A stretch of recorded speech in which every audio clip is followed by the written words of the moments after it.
आपसे एक सवाल पूछना चाहते हैं। क्या आप अपने घर में कोई भी ऐसी चीज का इस्तेमाल करेंगे जो मेड इन पाकिस्तान हो, यानी पाकिस्तान में बना हो? कोई आपको फ्री में भी मेड इन पाकिस्तान सामान देगा तो क्या आप उसका इस्तेमाल करेंगे?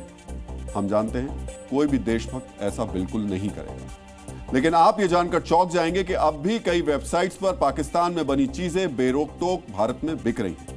हमने इस पर एक रियलिटी चेक किया जो आपको देखना बहुत गौर से चाहिए और ये बहुत जरूरी खबर है। भारत में पाकिस्तान के ब्यूटी प्रोडक्ट्स का एक बड़ा मार्केट है जिसमें ब्यूटी क्रीम से लेकर साबुन तक बिकते हैं। हमने ऐसी ही एक क्रीम को सर्च किया तो वो दो ऐसी वेबसाइट थी जहां पर ये उपलब्ध थी। सबसे पहले आप ये वेबसाइट देखिए। हम इस वेबसाइट का नाम तो नहीं लेंगे लेकिन आपको ये दिखाना जरूरी है कि देखिए कैसे इसकी धड़ल्ले से भारत में खुलेआम बिक्री हो रही है। बीते एक महीने में 800 लोग इस क्रीम को खरीद चुके हैं। हो सकता है आप में से कुछ लोगों ने इस क्रीम को खरीदा हो, लेकिन क्या आपने इस वेबसाइट पर कभी नीचे की तरफ स्क्रॉल करके देखा? अगर नहीं देखा तो हम दिखा दें। यहां साफ लिखा है कंट्री ऑफ ओरिजिन पाकिस्तान, यानी ये क्रीम पाकिस्तान में बनी है। हो सकता है ये जाने बिना कुछ लोगों ने ये क्रीम खरीद ली हो, लेकिन जो लोग इसे बेच रहे हैं उन्हें तो पता था। ये वो जानते थे कि इस क्रीम के लिए जो लोग 280 रुपए दे रहे हैं वो सीधे सीधे पाकिस्तान की जो आतंकी अर्थव्यवस्था है उसको बढ़ावा देने में इस्तेमाल होगा। इस एक वेबसाइट पर इस क्रीम के 5 विक्रेता हैं: सवाफ, सुनीता फैशन वियर, माई शॉप्स, जैद एंटरप्राइजेज और माधव रिटेल्स। ये विक्रेता तो जानते हैं ये ब्यूटी क्रीम कहां से आई है, तो फिर इसे भारत में क्यों बेच रहे हैं, वो भी ऐसे वक्त में जब पाकिस्तान हमारे देश में निर्दोष लोगों को निशाना बना रहा है। ये तो बात हुई एक वेबसाइट की। हमने एक और वेबसाइट पर पाकिस्तान की एक ब्यूटी क्रीम देखी। मुंबई में रहने वाले एक कारोबारी निलोत्तम पांडे ने इन प्रोडक्ट्स को ऑर्डर भी किया ताकि ये पता चल सके क्या मेड इन पाकिस्तानी प्रोडक्ट्स सिर्फ वेबसाइट पर मौजूद हैं या फिर डिलीवर भी हो रहे हैं। तो दोनों प्रोडक्ट्स डिलीवर भी हो गए। मेड इन पाकिस्तान प्रोडक्ट जो एक इलीगल माध्यम से इंडिया में आ रहा है, उसका पैसा इलीगल तरीके से वापस पाकिस्तान जा रहा है। और जिस तरीके से आपने पहले लव जिहाद और वोट जिहाद देखा था, इसको आप एक कॉस्मेटिक जिहाद या ई कॉमर्स जिहाद बोल सकते हैं, जहां पे इंडियन प्रोडक्ट को ना बेचते हुए ये कंपनियां कैसे आतंकवादी हमले के बाद पाकिस्तान को फंडिंग कर रही है। क्योंकि जब ये सोर्स इस प्रोडक्ट का पाकिस्तान है तो बिकने के बाद ये पैसा पाकिस्तान जाएगा। अब मैं आपको उसकी बिल की डिटेल्स यहां पर अगर आपको दिखाऊंगा तो आपको समझ में आएगा। साफ तौर पर इसमें साफ तौर पे लिखा है मेड इन पाकिस्तान। और आज जो हम बात कर रहे हैं 20 मई को बात कर रहे हैं, 20 मई को भी अवेलेबल है।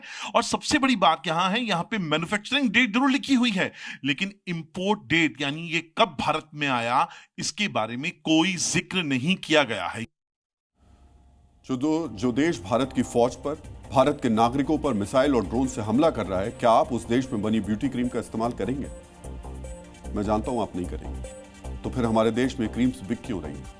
इसे बेचने वाले लोग इन सामानों को अपने गोदाम से निकालकर आग क्यों नहीं लगा देते? इन्हें गटर में क्यों नहीं फेंक देते? सवाल भारत सरकार से भी हम करते हैं। जब पाकिस्तान से हर तरीके के व्यापार को हर रूट से बंद कर दिया गया है तो फिर ऑनलाइन पाकिस्तानी सामान की बिक्री पर रोक क्यों नहीं लगी? क्यों हिंदुस्तानियों को यह सामान परोसा जा रहा है?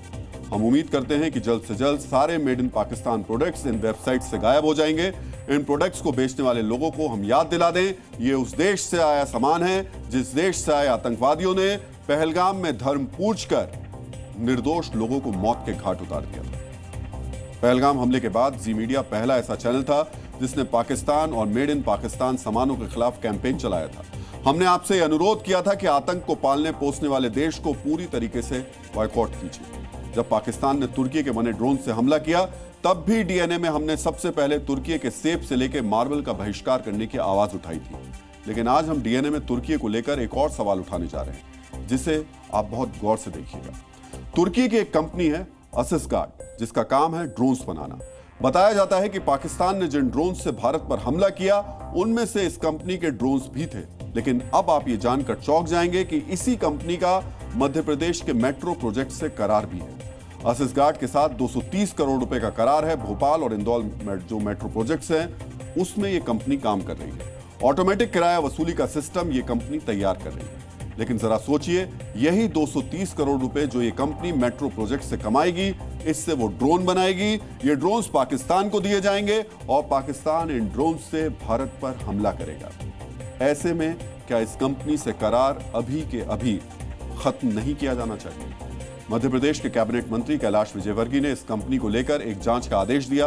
उन्होंने कहा कि अगर ये कंपनी किसी भी तरह से भारत विरोधी गतिविधि में संलिप्त पाई गई तो इसके कॉन्ट्रैक्ट को कैंसिल कर दिया जाएगा। लेकिन हमारा यह सवाल है कि जांच के बाद क्यों ड्रोन बनाने वाली इस कंपनी का अनुबंध अभी के अभी क्यों नहीं खत्म कर दिया जाए? जिस तरह से हम तुर्की के सेब और मार्बल का बहिष्कार करके आतंक का समर्थन देने वाले देश की अर्थव्यवस्था को नहीं बढ़ावा देना चाहते, ठीक उसी तरह हम इस कंपनी को 230 करोड़ का कॉन्ट्रैक्ट क्यों दें?